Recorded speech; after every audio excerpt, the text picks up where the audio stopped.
সবাই কেমন আছেন? আমাকেও প্রশ্ন করলেন। আল্লাহ তাআলা আমাকে আপনার মতোই আপনার কাতারেই রেখেছেন। বলি আলহামদুলিল্লাহ।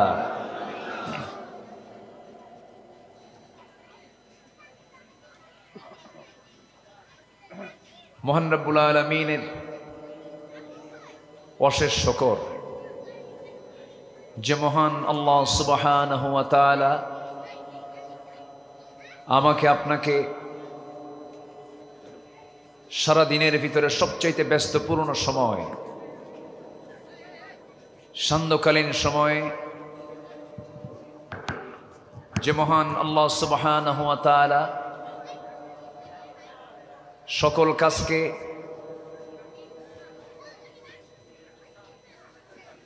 সকল কাজকে স্থগিত করে কোরআন শোনাটাকে জরুরি মনে করে এমন বরকতি জায়গায় আসার বসার তৌফিক দিয়েছেন, সেই মহান রবের শানে মুহাব্বতের সাথে জোরালোভাবে বলে উঠছি আলহামদুলিল্লাহ। আবারও বলছি আলহামদুলিল্লাহ। চিৎকার মেরে বলছি আল্লাহুম্মা ইন্নী আসআলুকা আল হুদা ওয়াত তুকা ওয়াল আফাফা ওয়াল গিনা। সবাই বলি আল্লাহুম্মা লাকা আসলামতু ওয়া বিকা আমানতু ওয়া আলাইকা তাওয়াক্কালতু ওয়া ইলাইকা আনাবতু ওয়া বিকা খাসামতু। আমরা আল্লাহ তাআলার শুকর আদায় করে নিলাম। একটু সাইড টক আমার কানে আসছে। মাহফিলের ভিতরে যদি কোরআনের আলোচনার মধ্যে যদি পার্শ্ব কথা, ফিসফিসানি, কানাকানি এরকম যদি হয়, তাহলে মাহফিলের আদবের এটা কি অনুকূল কাজ না খেলাফ কাজ? খেলাফ কাজ। এবং এটা হুকুম। যদি কেউ চুপ না থাকে গুনাহগার হতে হবে। খুব স্পর্শকাতর বিষয় এটা। ফাইদা কুরিআল কুরআন ফাসতামিউ লাহু ওয়া আনসিতু লাআল্লাকুম তুরহামুন। যখন তোমাদের সামনে কোরআনে কারীমের তেলাওয়াত, কিরাআত যখন হয়, সেই সময় তোমাদের কাজ হচ্ছে, এক নম্বর হলো মনোযোগ দিয়ে শোনো এবং চুপ থাকো, তাহলেই রহমত আশা করা যায়। তাহলে আমাদের এই সময় কথা বলা উচিত না থেমে যাওয়া উচিত? এখানে যারা দোকানদারি করছেন, বিশেষ করে এই সাইডটা একটু খেয়াল করার চেষ্টা করুন, যেন কোনো পার্শ্ব কথা মঞ্চ পর্যন্ত যেন না আসে। সম্মানিত ভাইয়েরা, সম্মানিত উপস্থিতি, আমি আলোচনার সূচনায় কোরআনে কারীমের গুরুত্বপূর্ণ একটি সূরা সূরাতুন নিসা থেকে প্রথম দিকের দুটো আয়াতে কারীম আমি তেলাওয়াত করেছি। দুটো আয়াতকে সামনে রেখে কিছু কথা আমি বলতে চাচ্ছি। ওয়ামা তাওফীকি ইল্লা বিল্লাহ। সম্মানিত উপস্থিতি, গত বছর এই মাহফিল 2022 সালে এই মাহফিল আমার নেওয়া ছিল। মাহফিল ফেরেশতারা বন্ধ করে দিয়েছিল।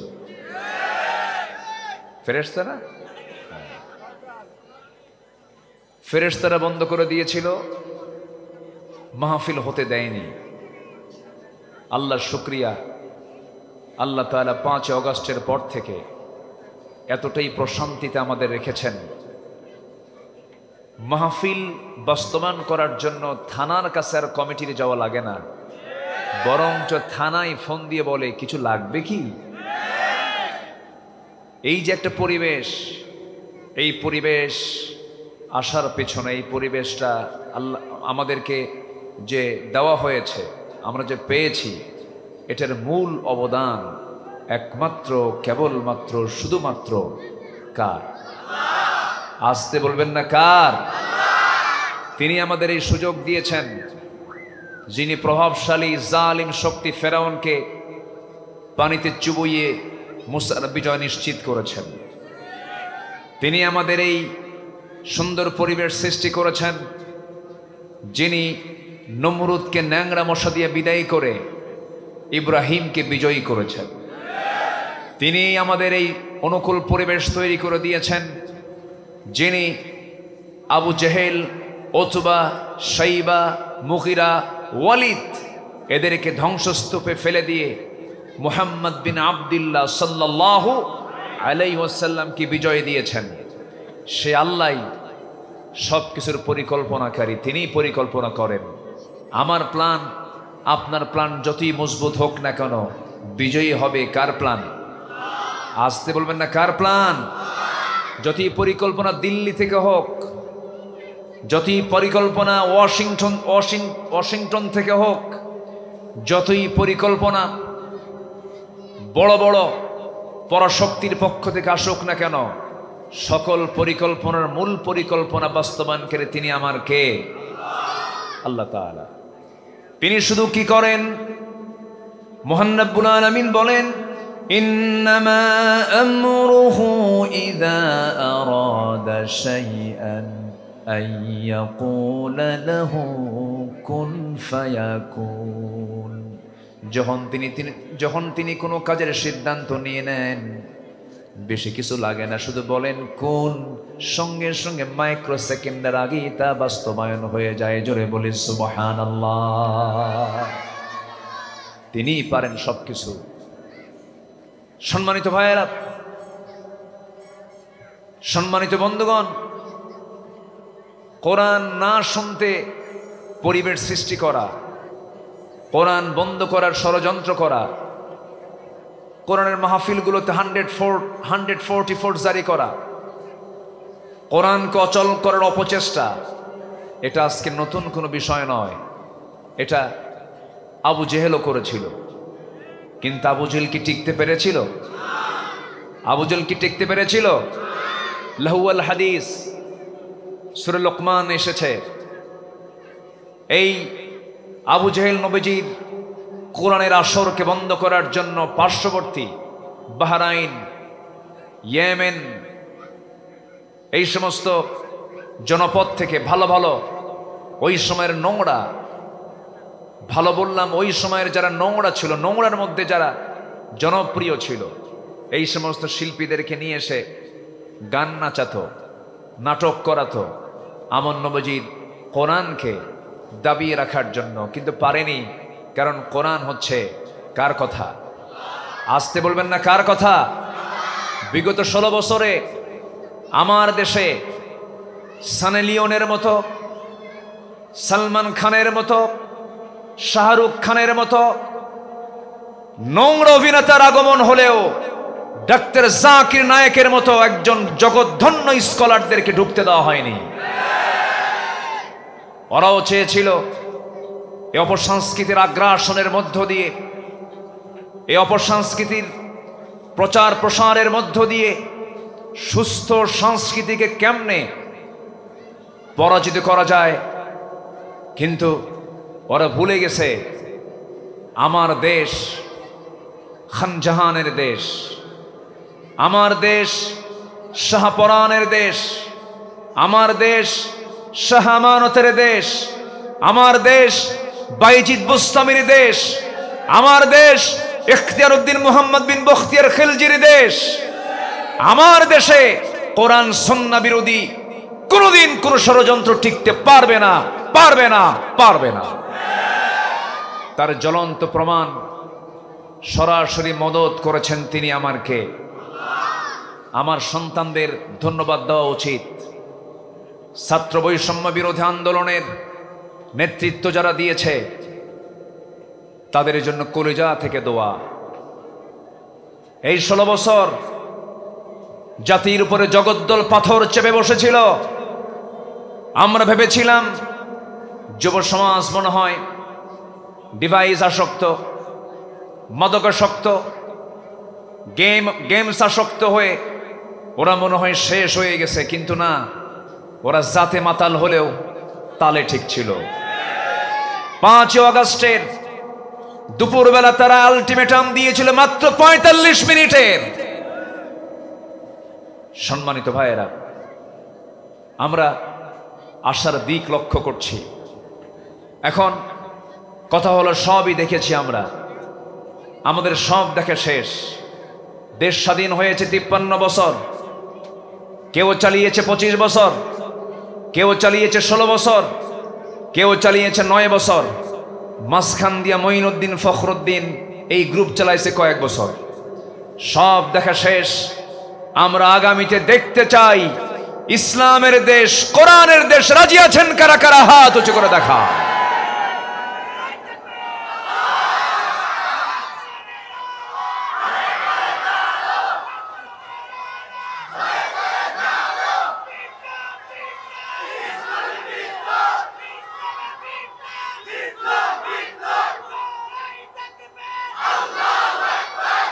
আল্লাহ কবুল করুন। জোরে বলি আমিন, আরো জোরে আমিন।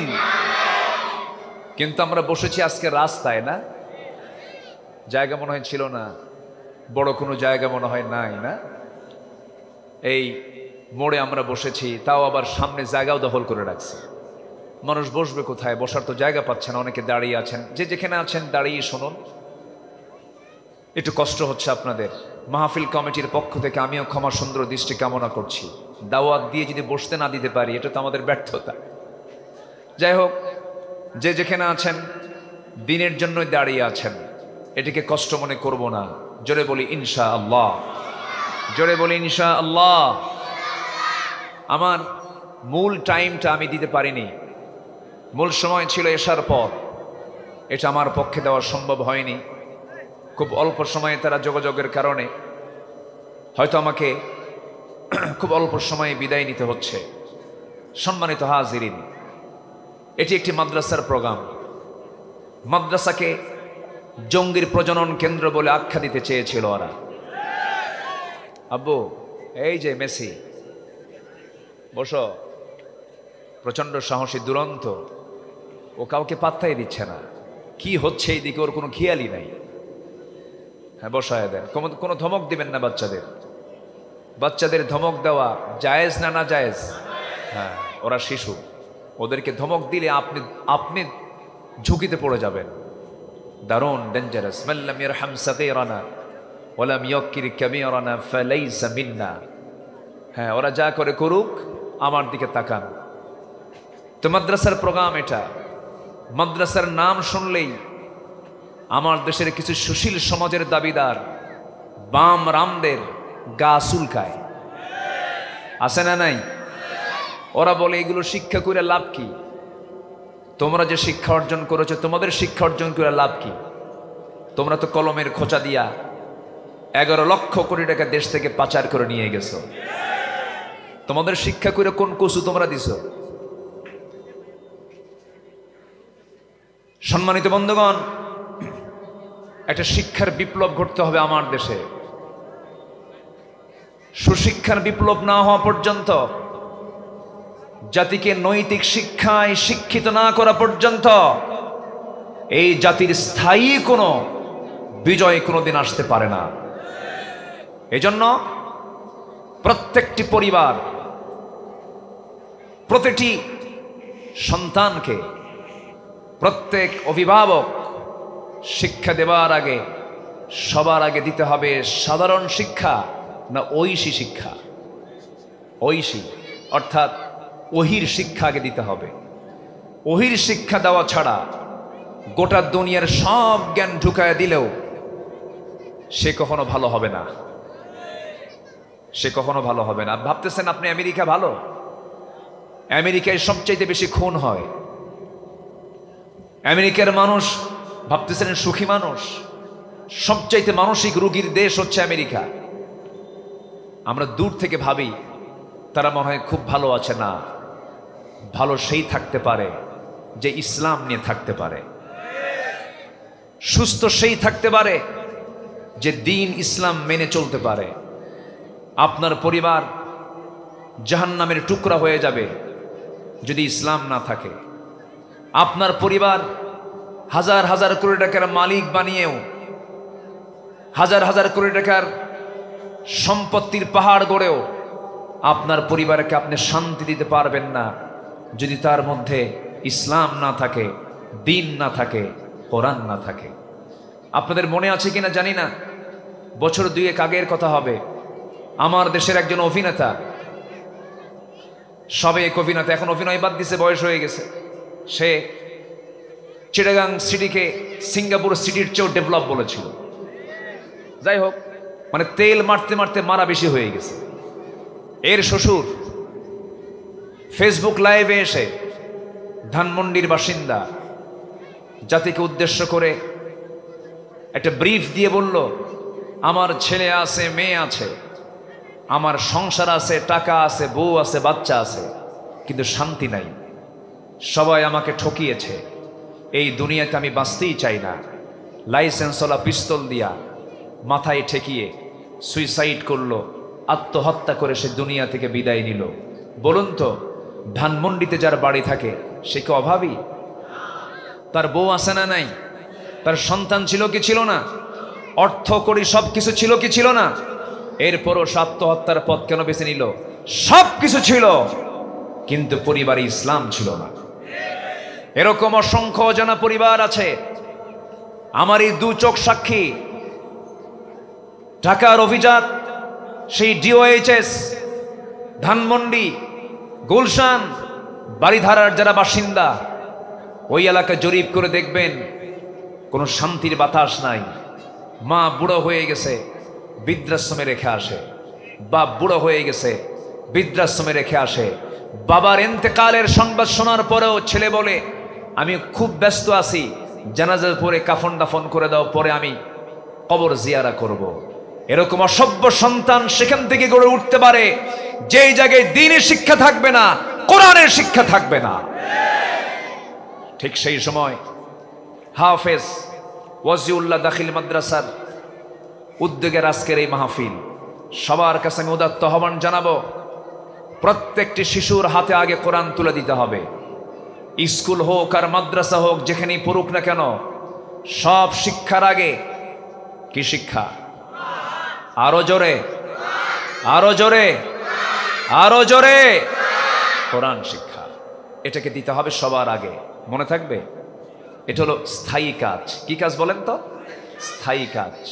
এই কাজটা আমাকে আপনাকে সচেতন হয়ে করতে হবে। আপনার সন্তান কেন প্রশাসক হবে না? আপনার সন্তান কেন বিচারক হবে না? আপনার সন্তান কেন আর্মি অফিসার হবে না? আপনার সন্তান কেন চিকিৎসক হবে না, ইঞ্জিনিয়ার হবে না? সবই হবে, কিন্তু আলেম হাফেজ ইঞ্জিনিয়ার হবে, আলেম হাফেজ প্রশাসক হবে। আপনার সন্তান সেই সময় হাফেজ হয়ে, আলেম হয়ে যে ইঞ্জিনিয়ারের দায়িত্ব পালন করবে, সে কখনো রড চুরি করবে না, রডের বদলে বাঁশ দেবে না। কথা ক্লিয়ার? তাহলে সন্তান এখন ডিসেম্বর পরে যাবে। আমার আওয়াজ যারা শুনতে পাচ্ছেন, প্রযুক্তির কল্যাণে ভার্চুয়ালি যারা আমাকে শুনতে পাচ্ছেন, লক্ষ লক্ষ মানুষ, সবার কাছে আমি আবদার করব, স্থায়ী কাজ করুন। সন্তানকে ভর্তি করার ক্ষেত্রে ডিসিশন নিতে কখনো ভুল করবেন না। সন্তানকে যদি কোরআনের শিক্ষা না দেন, দ্বীনি শিক্ষা যদি না দেন, দিন শেষে আপনি না, দুনিয়ার মানুষ না, আপনিই দিন শেষে বিপদে পড়বেন। দয়া করে সন্তানকে চোখ বন্ধ করে মাদ্রাসায় দিবেন। যদি বেকার কোনো থাকে ছাত্র, বেকার কোনো যদি সমাজ যদি থেকে থাকে, বেকার অনেক শিক্ষিত সমাজ আছে যাদের কোনো কর্ম নাই, এরকম আছে, থাকতে পারে, কিন্তু আমার চোখে আমি দেখিনি কোনো হাফেজ, কোনো আলেম, কোনো মাদ্রাসা পড়ুয়া ছাত্র বেকার বসে আছে, এমন দৃশ্য আমার চোখে পড়ে নাই। রাগ করতেছেন মনে হয়, কোনো সমস্যা নাই তো? আচ্ছা, সম্মানিত ভাইয়েরা, এই কথাগুলো আমাকে একটু বলতে হচ্ছে।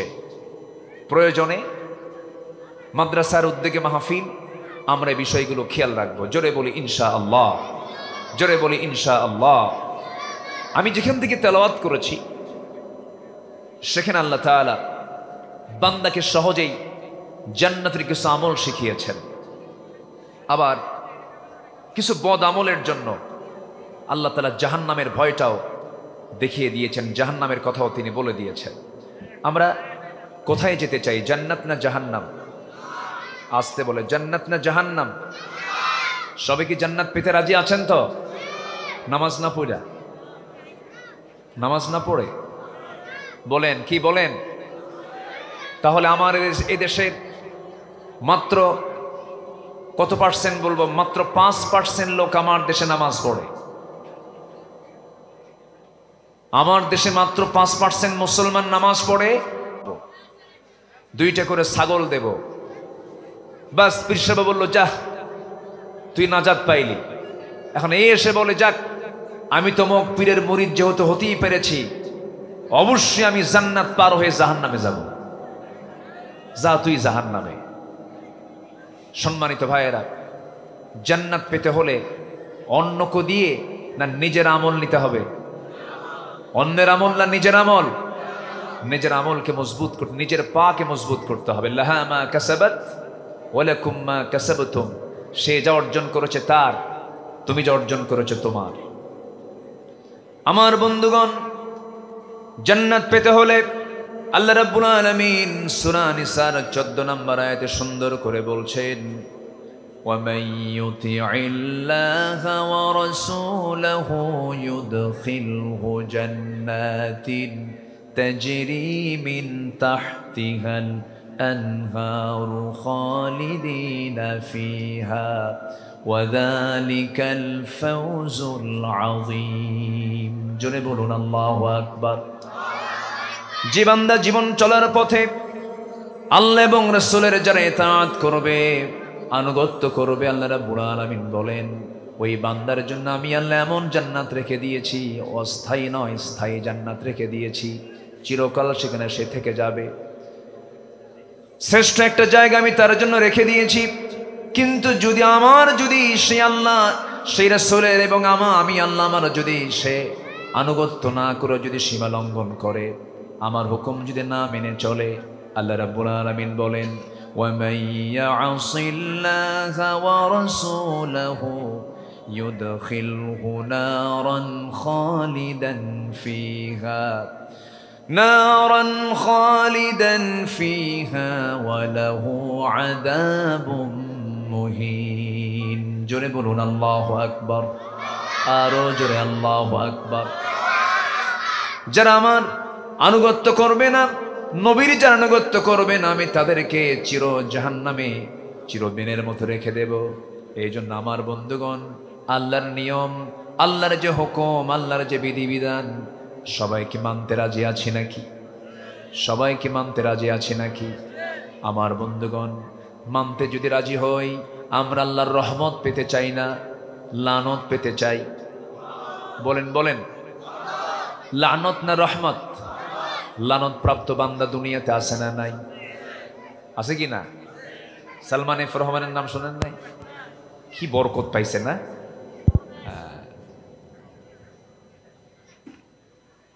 কথা বললি তো বলে যে হুজুর আপনি এগুলো কি কন, ওরা প্রকাশ্য অপরাধ করবে, আমরা বলতে পারবো না।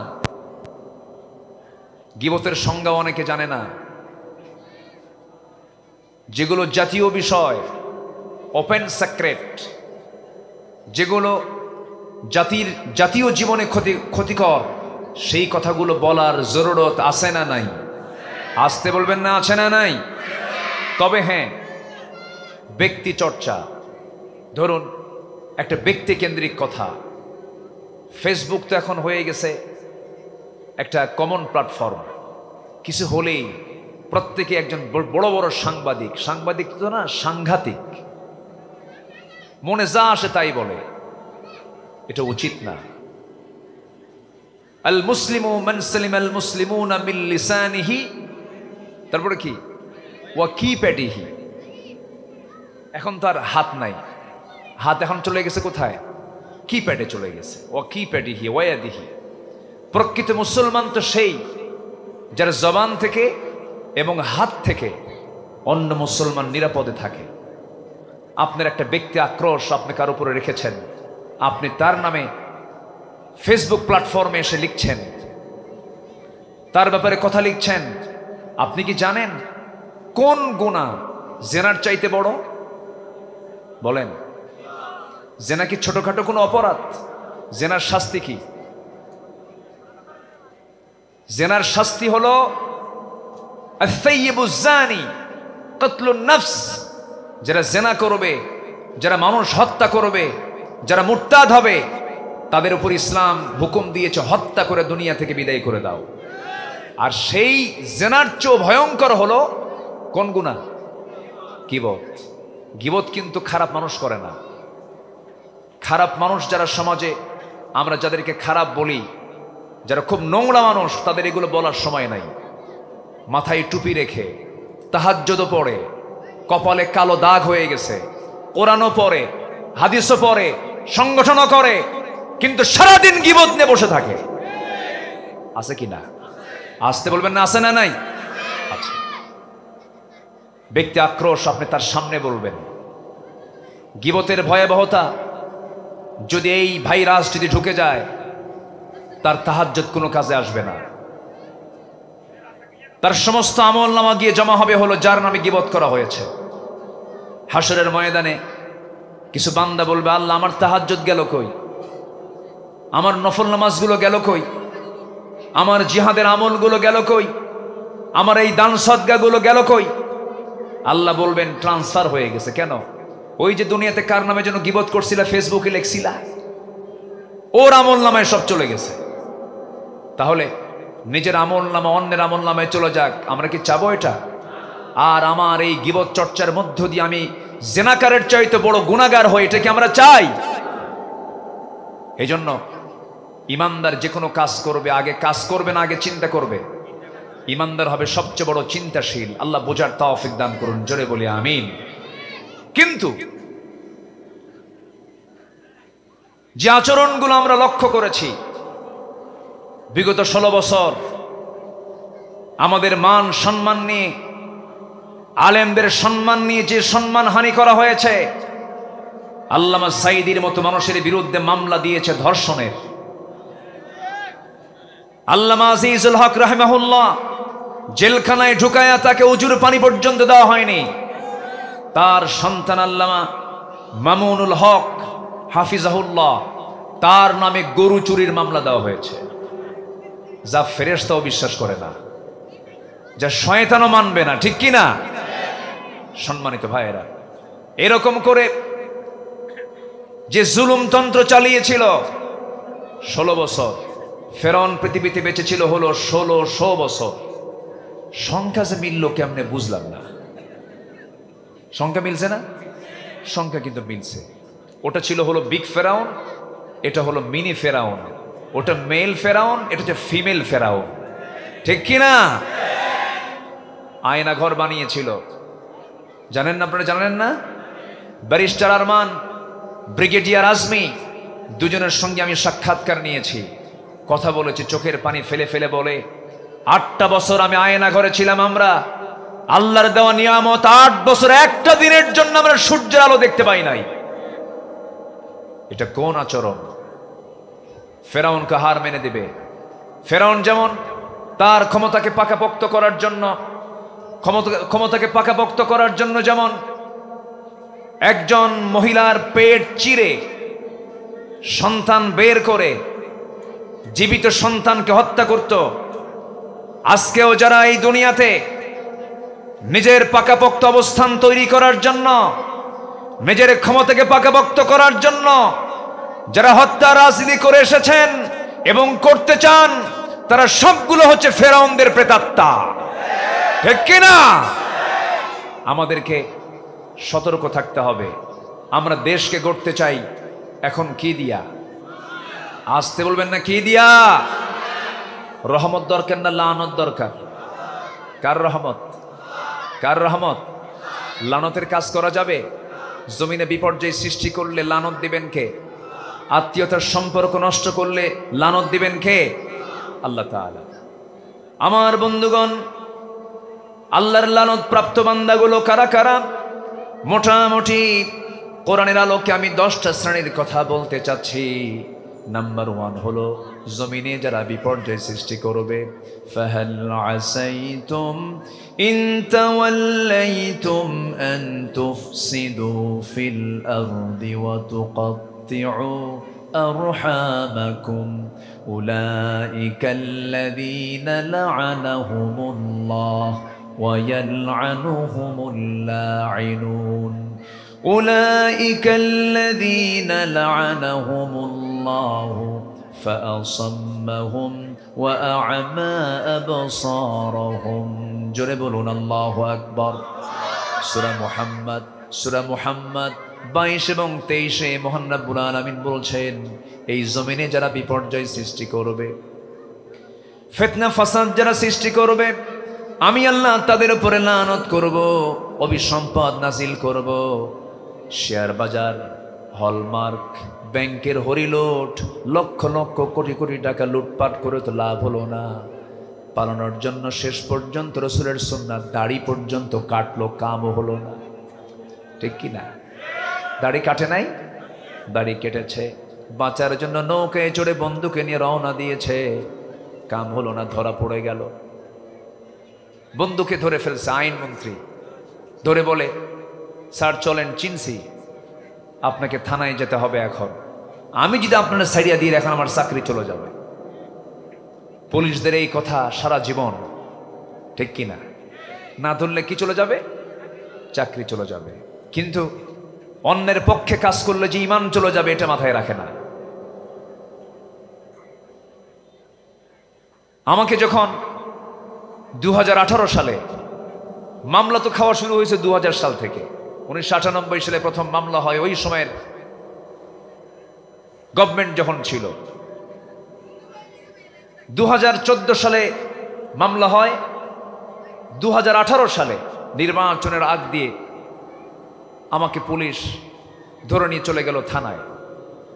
ওসি মহোদয় আমাকে বললেন, হুজুর আমি আপনাকে দারুণ ভালোবাসি, আপনার ওয়াজও শুনি, আমি আপনাকে খুব মোহাব্বত করি, কিন্তু কি করবেন এখন, উপায় তো নাই, জান বাঁচান তো ফরজ। আমি বললাম, ভাইজান রাগ করেন না, ইমান বাঁচান তো নফল। জান বাঁচান ফরজ আর ইমান বাঁচান কি নফল। যারা ইমানকে বিক্রি করে দেয়, যারা দুনিয়াকে কিনে নিয়ে আখিরাতকে যারা বিক্রি করে দিতে চায়, তাদের উপর আল্লাহর রহমত না লানত, রহমত না লানত? লানত। আমাকে ধরে নিয়ে জেলখানায় ঢুকায় দিল। জেলখানায় ঢুকলাম, ঢুকিয়ে দেখে এক বয়স্ক মুরব্বী, 85 বছর বয়স, আমাকে দেখে আমাকে লম্বা একখান সালাম দিয়ে বলে, হুজুর আপনি জেলখানায় আসছেন? আমি খুব খুশি হয়েছি। বললাম, ঢুকলাম জেলখানায়, খুশি হলেন আপনি, ব্যাপারটা কি? বলতেছে, হুজুর অনেক দূর থেকে ওয়াজ শুনি, কাছাকাছি যেতে পারি না, মুসাফা হয় না, একটু গল্প করব সুযোগও হয় না, তো আপনি এত কাছাকাছি আসবেন, এ তো আনন্দের সংবাদ। তা আমি চাচাকে বললাম, চাচা আপনার বয়স কত? 85 বছর। আপনার মামলা কি? বলে যে আমার বিরুদ্ধে মামলা হয়েছে হলো বিস্ফোরক মামলা। মানে উনি বুঝাচ্ছে, বাবা আমার এই হাত দিয়ে আমি নাকি বোমা মারছি। বলেন তো 85 বছরের বুড়ার হাতের ফিটনেস কি আছে? মারতে চাবে একদিকে, যাবে আরেক দিকে, মারতে নিয়ে তার মাথায় পড়বে। 85 বছরের এক বৃদ্ধের নামে মামলা দিয়েছে হলো বিস্ফোরক মামলা। সম্মানিত ভাইয়েরা, একটি দল আমার দেশে 30 লক্ষ মামলা নিয়ে, 90 লক্ষ আসামি নিয়ে পাহাড়ের মতো টিকে ছিল। সেই দলকেই 5 আগস্টের কয়েকদিন আগে তারা নিষিদ্ধ পর্যন্ত করেছিল। তারা চেয়েছিল যে এই নিষিদ্ধের মধ্য দিয়ে আমরা তাদেরকে চিরতরে বাংলাদেশ থেকে আমরা মুছে দিব, কিন্তু ওরা ভাবে নাই ইসলাম কারো বাবার নয়, ইসলাম কার? আসতে বলবেন না, ইসলাম কার? এই দেশে ইসলামী দল 53টা থাকার পরেও, আরো সব দল শত শত থাকার পরেও বাতিল শক্তির কাছে মনে হয়েছে কোনটা হক। সাধারণ মানুষ চিনতে না পারলেও বাতিল চিনতে পারে কোনটা হক দল। নিষিদ্ধ করার 7 দিনও যায় নাই, ইসলামকে নিষিদ্ধ করতে গিয়ে তারাই নিষিদ্ধ হয়ে গিয়েছে। ঠিক কিনা বলেন? সম্মানিত বন্ধুগণ, সম্মানিত ভাইয়েরা, আমরা আল্লাহর রহমত পেতে চাই না লানত পেতে চাই? তাহলে আমরা জমিনে বিপর্যয় সৃষ্টি করব না শান্তি প্রতিষ্ঠা করব? বাপের আইন দিয়ে, স্বামীর আইন দিয়ে, না আল্লাহর আইন দিয়ে? আমার দেশে বাপের আইনও চলছে বহু, স্বামীর আইনও চলছে বহু। কারো বাবার দেশ, কারো স্বামীর দেশ, মাঝখান দিয়ে আমরা শেষ। আমরা এগুলো দেখতে চাই না। আমরা দেখতে চাই আগামীতে ইসলামের দেশ। আল্লাহ কবুল করুন, জোরে বলি আমিন। সম্মানিত ভাইয়েরা, আমার নবীজি যে যুগে এসেছিলেন সেই যুগের মানুষ শুধু নোংরা ছিল না মহা নোংরা ছিল? শুধু বর্বর না মহা বর্বর?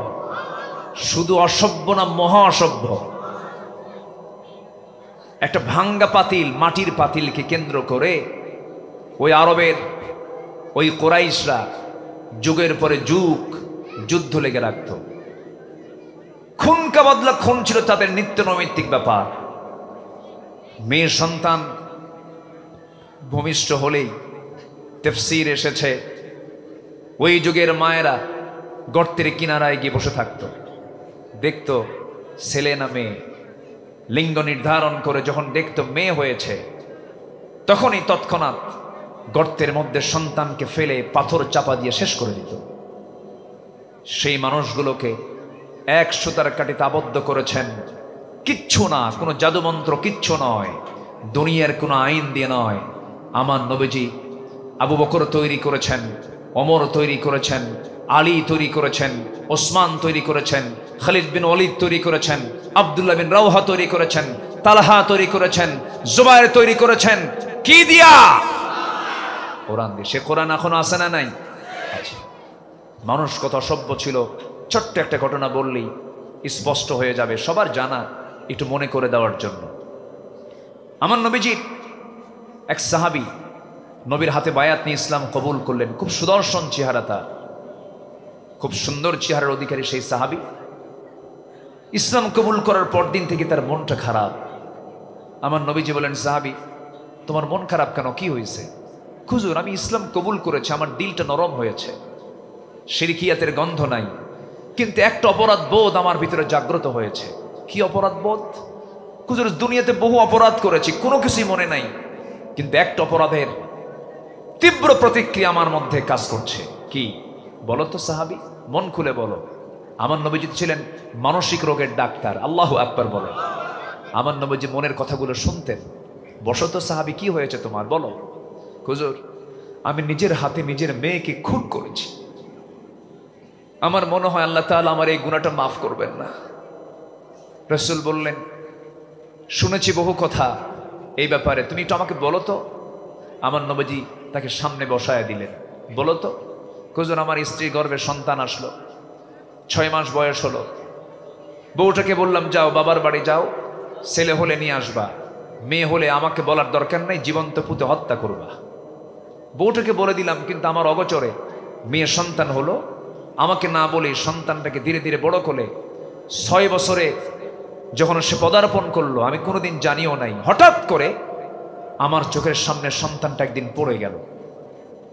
ইয়া রাসূলুল্লাহ, সন্তানটা যখন আমি সামনে পেলাম, সন্তানটাকে আমি চেপে ধরে আমি দেখতে পেলাম তার মতো নখ আমার মতো তার হাত, আমার মতো তার পা, আমার মতো তার চাহনি, আমার মতো কপাল, আমার মতো চুল।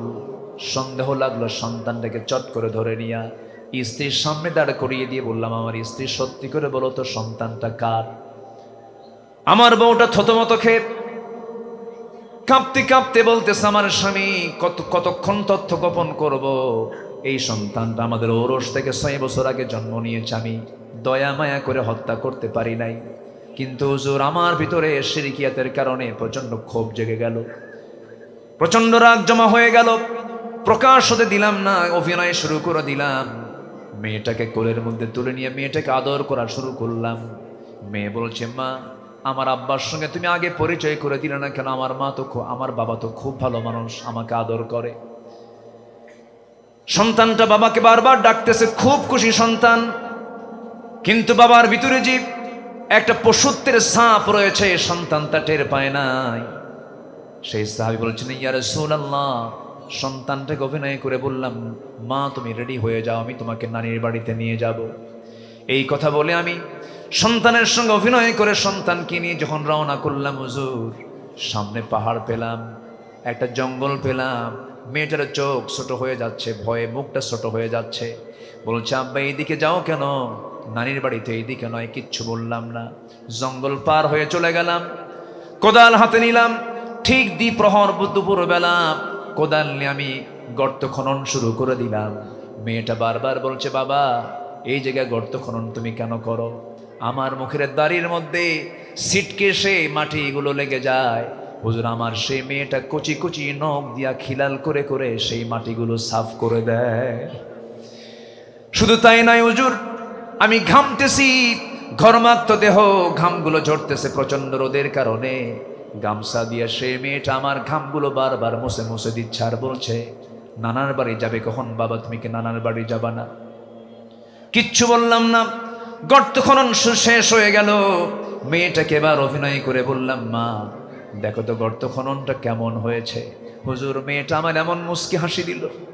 বিশ্বাস করে আমার সন্তানটা যখন গর্তের কাছাকাছি গিয়ে যখন উকি মেরে গর্ত দেখতে নিল, পিছন দিক থেকে এমন জোরে একটা আঘাত করলাম, ধাক্কা মারলাম, এক ধাক্কায় সন্তান ওই কূপের ওই গর্তের মধ্যে উপুর হয়ে পড়ে গেল। চিত হয়ে দুইটা হাত এক জায়গায় করে বলছে, বাবা বুঝতে পেরেছি মার কথাটাই মহা সত্য কথা। আমাকে তুমি আজকে এখানে কিসের জন্য নিয়ে আসছো বাবা? আমি জানি তুমি আজকে আমাকে মেরে ফেলবে, কিন্তু বাবা তোমার কাছে সন্তান হয়ে একটা দাবি করছি, অন্তত আজকের দিনের জন্য আমাকে ছেড়ে দাও, প্রাণে বেঁচে দাও। এই চেহারা তোমার সামনে আমি কোনোদিন আর আমৃত্যু দেখাবো না, আমারে ছেড়ে দাও বাবা। কিন্তু হুজুর এত আকুতি মিনতি করার পরেও দিল পরিমাণ আমার কাঁদলো না, চুল পরিমাণ আমার মন কাঁদলো না। সঙ্গে সঙ্গে করলাম কি, একটা পাথর নিয়ে আসলাম। শিরকিয়াতের কারণে পাষাণ হৃদয়ে কোনো দয়া হলো না। পাথর নিয়ে এসে আমার সন্তানটার বুক বরাবর যখন মেরে দিলাম, ফিঙ্কি দিয়ে রক্ত বের হওয়া শুরু হলো। চোখের সামনে পাথর চাপা দিয়া, মাটি বালু চাপা দিয়া জন্মের মতো দুনিয়া থেকে বিদায় করে দিলাম। হুজুর এই যে আমার সন্তানকে নিজ হাতে খুন করেছে, এই কথা যখন বারবার মনে হয়ে যায় ইসলাম গ্রহণের পরে, আমার ভালো লাগে না। আমার মন বলে, আল্লাহ বুঝি সব গুনাহ মাফ করবেন, কিন্তু আমার মনে হয় এই গুনাহটা মাফ করবেন না। আমার নবজি কাদা কাদা কণ্ঠে বলছেন, ও আমার সাহাবীরে, ইসলাম তেমন একটি বিধানের নাম, নতুন করে যখন কোনো বান্দা দ্বীনকে গ্রহণ করে না, ইসলামকে গ্রহণ করে নেয়, হাজার অপরাধ থাকুক না কেন, তার পূর্বের সমস্ত গুনাহগুলো আমার আল্লাহ একটা একটা করে সব মাফ করে দেন। আমার ভাইরা, এই কথাটা যদিও সবার জানা, কিন্তু একটু ডিপলি চিন্তা করে দেখুন, সেই মানুষগুলো ভালো হয়ে গেল। সেই অসভ্যগুলো পৃথিবীর সবচেয়ে সভ্য মানুষের রূপ নিল। ওমরের মতো মানুষ রাসূলকে মারার জন্য নাঙ্গা তরবারি নিয়ে যায়, সে ওমর ভালো হয়ে গেলেন কিসের সংস্পর্শে এসে বলেন? কোরআন আপনারা জানেন না, এগুলো জানেন না? এতদিন তালিকা করেছে ওরা আমাদের সময় এসেছে এখন সকল নাস্তিক মুরতাদদের তালিকা করার। জাহাঙ্গীরনগর ইউনিভার্সিটির শিক্ষাঙ্গনকে কলঙ্কিত করেছে আরেক মানিক, যে 100টা মেয়ের চরিত্র নষ্ট করে, ধর্ষণের সেঞ্চুরি করে, সাংবাদিক সম্মেলন করে মিষ্টি বিতরণ করেছিল। এই সমস্ত কুলাঙ্গারদের ধরে প্রকাশ্যে ঝুলে মেরে এদের রক্ত মাংস হাড় হাড্ডি কুত্তা বিলাই দিয়ে খাওয়ানো দরকার। রাজি আছেন কারা কারা? হাত উঁচু করে দেখা।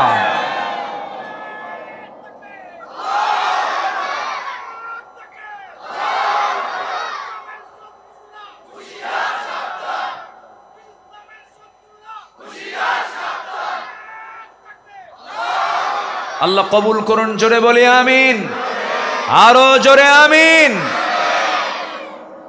কষ্ট পাচ্ছেন মনে হয়? কোনো অসুবিধা নাই তো? বলি আলহামদুলিল্লাহ।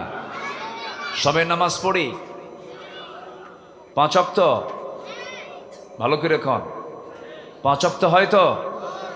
এটা কার হক? আসতে বলবেন না, কার হক? আল্লাহ বান্দার উপরে সবচেয়ে বেশি রাগ করেন কখন জানেন? যখন বান্দা নামাজ ছাড়ে। ফাখালাফা মিন বা'দিহিম খালফুন আদাউস সালাহ ওয়াত্তাবাউশ শাহাওয়াতি ফাসাউফা ইয়ালকাউনা গায়্যা। যারা নামাজকে নষ্ট করে আমি তাদেরকে শুধু জাহান্নাম দেব না, জাহান্নামের গর্ত, খাই নামক গর্তের মধ্যে ঢুকাবো। নাউজুবিল্লাহ বলেন। এই 53 বছর যদি আমার দেশের সকল নেতারা যদি এই জাতির চরিত্র সুন্দর করার জন্য যদি নামাজের আহ্বান করত, নামাজের পার্সেন্টেজ আজকে 5% থাকতো না। মিনিমাম প্রত্যেক নেতা যদি তার কর্মীকে বলতে নামাজ পড়তে হবে, এই দেশের ম্যাক্সিমাম মুসলমান নামাজি হয়ে যেত। কিন্তু তারা কি দিয়েছে? যে নেতা, যুবকরা আজকের মাহফিলে বেশি তোমরা মাথায় শুনে নাও, যে নেতা তোমাকে নামাজের কথা বলবে না, যে নেতা তোমার হাতে অস্ত্র তুলে দেবে, যে নেতা তোমার হাতে মদের বোতল তুলে দেবে, যে নেতা জেনা করার জন্য তোমার হাতে নারী তুলে দেবে, যে নেতা তোমাকে দুর্নীতিতে আক্রান্ত করবে, ওই সমস্ত নেতৃত্বের মুখে তোমরা জুতা মারো, থুতু মারো। ওই নেতৃত্ব মানা যাবে না, কারণ ইয়াউমা নাদউ কুল্লা উনাসিম বিইমামিহিম, হাশরের ময়দানে প্রত্যেক ব্যক্তিকে তার নেতা সহ ডাকা হবে। এই জন্য নেতৃত্ব, নেতা নির্বাচন করতে গেলে আগে আনুগত্য না, আগে চিন্তা করতে হবে? আগে চিন্তা করে এরপর আনুগত্য করব আমরা। জোরে বলি ইনশাআল্লাহ, আরো জোরে বলি ইনশাআল্লাহ। আল্লাহ লানত দেন 10 শ্রেণীর উপরে। কয় শ্রেণীর উপরে? 10 শ্রেণী। নাম্বার 1 আমরা শিখলাম, যারা জমিনে বিপর্যয় সৃষ্টি করবে আল্লাহ তাদের উপরে লানত দিয়ে দেন। লানত পড়েছিল ফেরাউনের, লানত পড়েছিল আবু লাহাবের, লানত পড়েছিল ফেরাউনদের, নমরুদদের। বর্তমান দুনিয়াতে যারাই সেই ফেরাউনদের প্রতিনিধিত্ব করছে তাদের উপরে আল্লাহ লানত পড়া শুরু হয়ে গেছে। সম্মানিত ভাইয়েরা, নাম্বার 2 হলো যারা আত্মীয়তার সম্পর্ক নষ্ট করবে তাদের উপরও লানত বর্ষণ করবেন কে? আল্লাহ। আত্মীয়তার সম্পর্ক ছিন্নকারী আছে না নাই? ভাইয়ের সঙ্গে কথা কয় না, বোনকে সম্পত্তি দেওয়ার ভয়ে বোনের সঙ্গে সম্পর্ক নষ্ট করে, আছে কি না? আসতে বলবেন না, আছে না নাই? লা ইয়াদখুলুল জান্নাতা কাতিউ রহিম আও কামা ক্বালা আলাইহিস সালাতু ওয়াস সালাম। আমার নবীজি বলেছেন, আত্মীয়তার সম্পর্ক ছিন্নকারী জান্নাতে যেতে পারবে। এটা কি মোল্লার কথা না, আমার নবীর কথা? বলেন বলেন বলেন বলেন, নবীর কথা। তাহলে আত্মীয়তার সম্পর্ক যারা ছিন্ন করবে,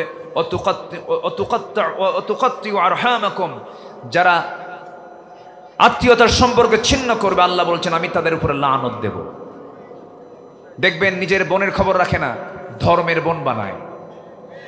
এলাকায় আছে কিনা জানি না, ধর্মের বোন বানায়। ধর্মের বোন আবার বউ হয়ে যায়, আছে কিনা বলে? বউ হয়ে যায়। তাহলে সেই বোন কেমনে আর বোন হয়? এগুলো ইসলামে জায়েজ নাই। আমরা ওই আয়াতের দিকে যাব যে আয়াত আল্লাহ তাআলা 14 জন নারীকে ছাড়া পৃথিবীর সকল নারীকে বিয়ের জন্য হালাল বলেছেন। 14 জন নারী হচ্ছে মাহরাম, এদের সঙ্গে পর্দা নাই, দেখা করা জায়েজ আছে, কিন্তু এদের সঙ্গে বিয়ে হওয়া কি হারাম।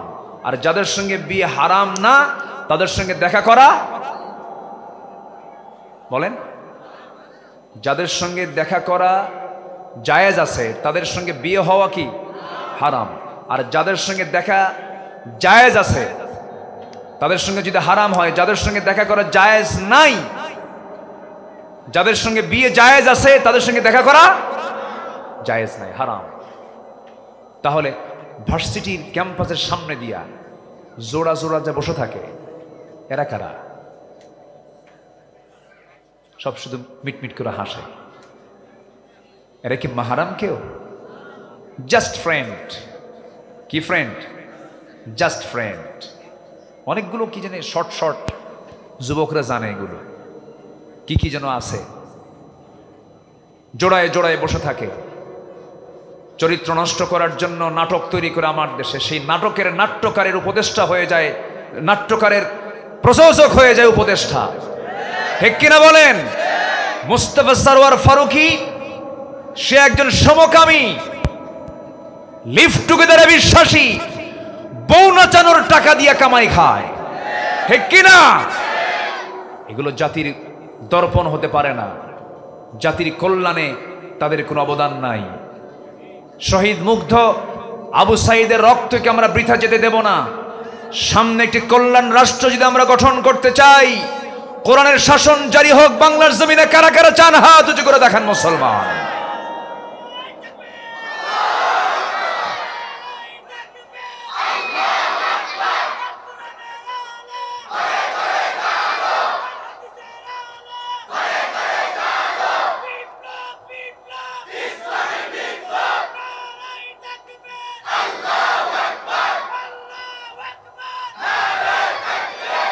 আল্লাহ কবুল করুন, জোরে বলে আমিন, আরো জোরে আমিন।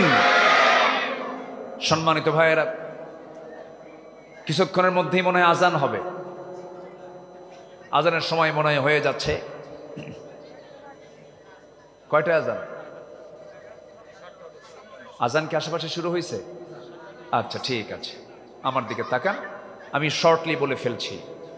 আল্লাহর রহমত প্রাপ্ত বান্দা আমরা হব। লানত যাদের উপরে করা হয়, লানতের যে সমস্ত কন্ডিশনগুলো আল্লাহ তাআলা তুলে ধরেছেন, লানত প্রাপ্ত বান্দাদের থেকে আল্লাহ পাক আমাদেরকে পরহেজ রাখুন, জোরে বলি আমিন। বিপর্যয় সৃষ্টি করতে যাব, আত্মীয়তার সম্পর্ক নষ্ট করতে দেব না। নাম্বার 3 হলো যারা সীমা লঙ্ঘনকারী, যারা কি সীমা লঙ্ঘন করবে, আল্লাহ তাদের উপরে কি দেন? লানত দেন। আল্লাহ রাব্বুল আলামিন বলেন, لعن الذين كفروا من بني إسرائيل على لسان داود وعيسى بن مريم ذلك بما عصوا وكانوا يعتدون জোরে বলুন আল্লাহু আকবার।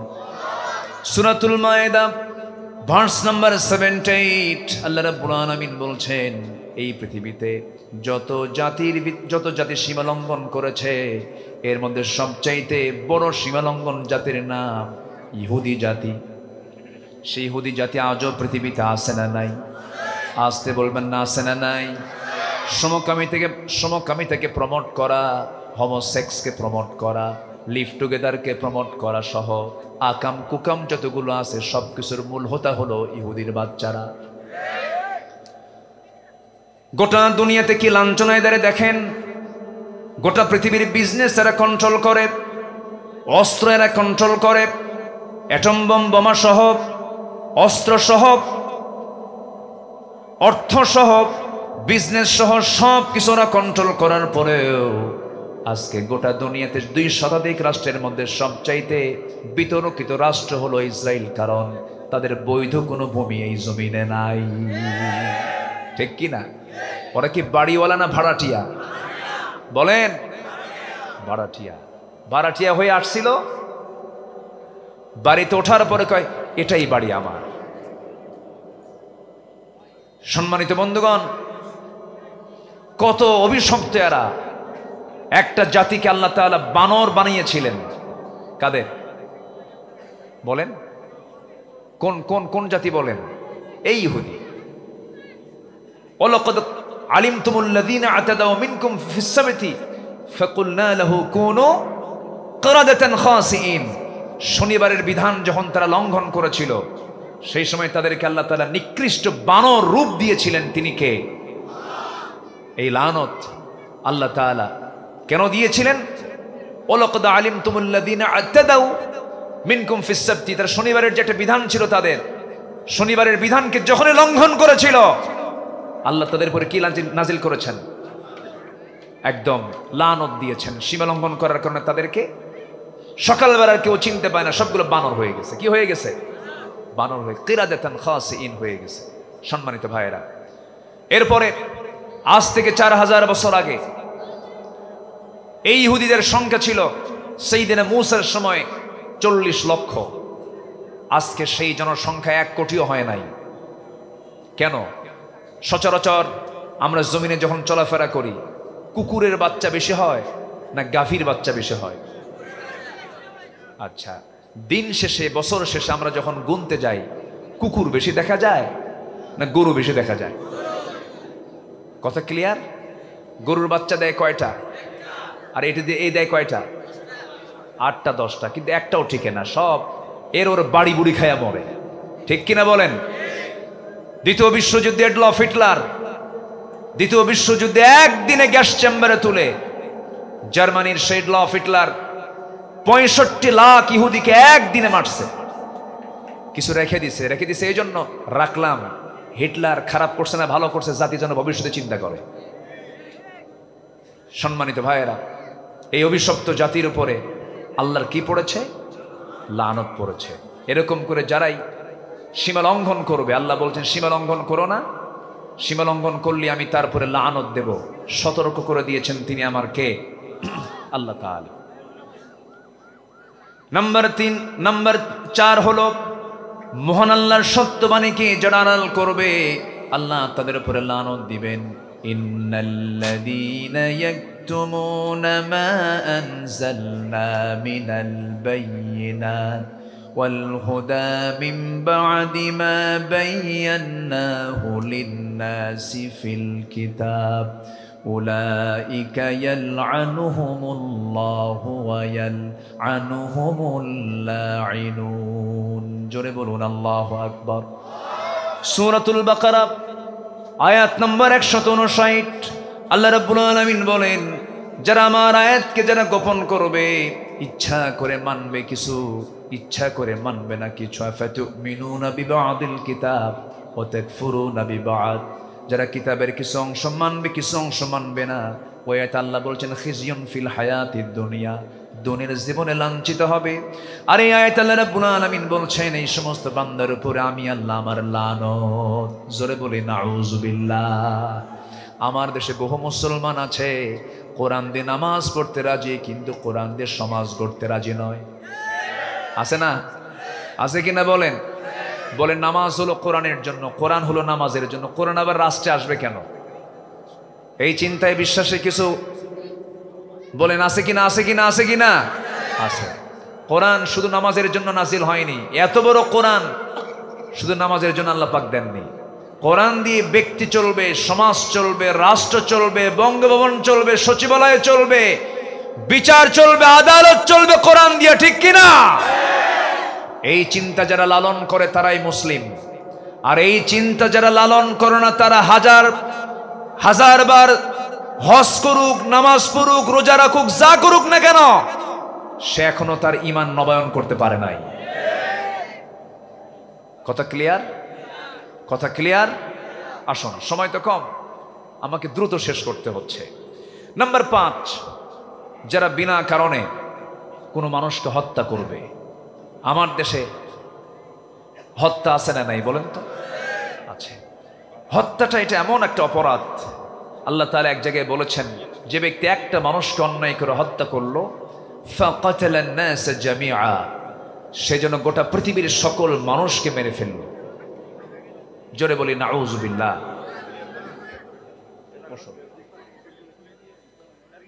হ্যাঁ, বসে পড়ো। জি, আচ্ছা, আলহামদুলিল্লাহ। তারপরে যে ব্যক্তি কোনো মানুষকে ইচ্ছা করে হত্যা করলো, আল্লাহ তাআলা বলছেন মুতাআম্মিদান ফাজাযাউহু জাহান্নাম, সেজন্য তার পুরস্কারটা নিয়ে নিল জাহান্নাম। তাহলে হত্যা কি ছোটখাটো অপরাধ না বড় অপরাধ? বড় অপরাধ। আল্লাহ রাব্বুল আলামিন বলেন ومن يقتل مؤمنا متعمدا فجزاؤه جهنم خالدا فيها وغضب الله عليه ولعنه وعد له عذابا عظيما।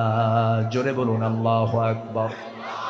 বিনা কারণে কোনো মুমিনকে যদি কেউ হত্যা করে, কোনো মানুষকে যদি কেউ হত্যা করে, আল্লাহ নিজে ঘোষণা করছেন আমার লানত তার উপরে পড়ে যাবে, রহমত তার উপরে পড়বে না, এবং তার ঠিকানা হয়ে যাবে, তার পুরস্কার হয়ে যাবে জাহান্নাম।